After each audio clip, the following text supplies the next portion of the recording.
one's heart. There should just be enough time for him to watch it stop beating. When you look around the world today with Comrade Little Hands waging a war against the press, the most depressing thing is that given the unfortunate history of the press and their sordid tendency of exploiting their power to manipulate facts, it's little wonder that people are so timid to trust the press, even when they're in possession of cold hard evidence that makes the blatant truth irrefutable. In the past, many media moguls have sought fit to try and control information via the mass media resources at their disposal. And what is worse is that this is nothing new. This has been a thing since the early 20th century, in the days of William Randolph Hearst, a man who was notorious for exaggerating and even fabricating facts in order to boost profits and even serve his own agenda. It's a lurid tradition that has gone on to this very day, and unfortunately, we have become so jaded by this sad truth that we're left conflicted as to what truths we can even find reliable. Except Fox News.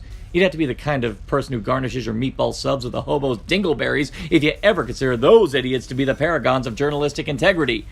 So, are you really that surprised why I hold Elliot Carver in such high esteem as a Bond villain?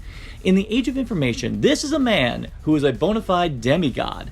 It's one thing to make up stuff and slap it on the front page, but Carver takes it to a horrifying extreme. He makes the news happen, and what's worse is that when he does, there's a body count. All of it is done with the intention of stoking a war between Britain and China. He will slaughter innocent people without even showing the slightest inkling of remorse. He'll even kill his own wife at the first sign of betrayal, and even worse, use her death as a ratings grab.